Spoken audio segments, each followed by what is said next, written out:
Lebih tebal jadi lebih berat saat digunakan merajut. Bahan dari benang ini tuh kuat dan kokoh, jadi cocok banget untuk dibikin. Itu berarti HP-nya agak kekecilan. Jadi Halo Splendid People, minggu kemarin kita udah bahas 3 benang rajut yang cocok untuk pemula. Nah tapi masih banyak lagi loh benang rajut lainnya yang beginner friendly.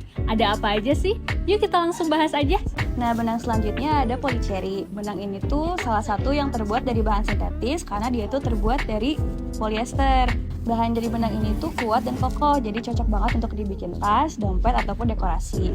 Bagusnya lagi, benang ini tuh punya banyak pilihan warna. Tapi minus dari benang polycherry ini tuh karena bahannya yang keras, jadi kalau dipakai merajut cukup lama itu dia cenderung membekas di tangan dan sakit juga. Selain itu, benang ini juga kurang efektif kalau dipakai untuk membuat wearable karena dia itu kurang menyerap keringat.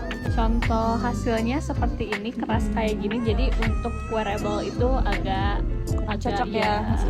Untuk harganya sendiri itu ada di 13.500. Selanjutnya ada benang yang ukurannya itu lebih besar dan juga fluffy nih, yaitu benang chenille. Plusnya benang chenille ini bikin kamu lebih mudah merajut dan juga lebih cepat beres. Kenapa? Karena ukurannya itu lebih besar dan fluffy kayak gini.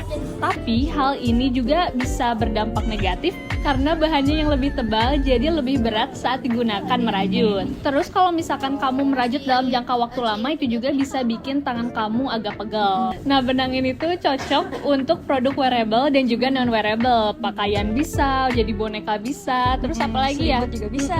Sarung bantal bisa, pokoknya multifungsi banget lah. Untuk harganya ini macam-macam ya, karena ada berbagai size juga. Nah kalau misalkan yang besar harganya 17.500 dan yang kecil ini harganya 25.000. Nah itu dia benang-benang rajut yang cocok untuk pemula yang bisa kamu pilih. Selain itu kita juga mau share tips nih untuk pemula dalam memilih benang dan juga hakpen yang cocok ketika merajut. Nah yang pertama kamu bisa pilih benang dengan warna yang cerah supaya mudah terlihat. Karena kalau untuk pemula terus kita pakai benang yang lebih gelap tuh kadang bisa bingung ya. Jadi diusahakan pilih warnanya tuh yang cerah. Kayak lubang-lubangnya itu nggak kelihatan ya, apalagi kalau benangnya udah kecil terus gelap.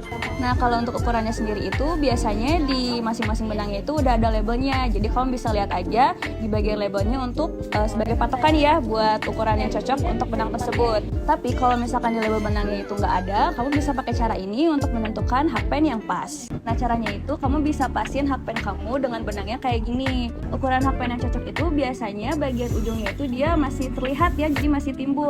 Kalau misalkan bagian ujungnya itu agak tenggelam, itu berarti HP-nya agak kekecilan. Jadi kamu bisa lihat dengan cara ini nih sebagai bantuan ya. Kalau misalkan di labelnya itu nggak ada patokannya. Nah terus kalau misalkan kamu pemula nih, diusahakan jangan pakai benang velvet. Kenapa? Karena benang velvet itu kan dia kayak dari bludruk gitu ya. Jadi kalau misalkan dipakai itu kadang suka lepas karena dia tuh licin gitu. Jadi takutnya kalau untuk pemula kurang cocok ya. Iya, apalagi kalau misalkan salah terus kita ngulang lagi di awal. Nah itu tuh kalau keseringan ngulang jadi gampang lepas bulu-bulunya itu ya. Oke deh, kalau gitu selamat merajut ya Splendid People. Kalau misalkan kalian mau beli alat dan bahan merajut, bisa banget langsung beli di offline atau online store-nya Splendor. Untuk info lebih lanjut, bisa langsung cek deskripsi di bawah. Selanjutnya review apa lagi ya? Komen di bawah.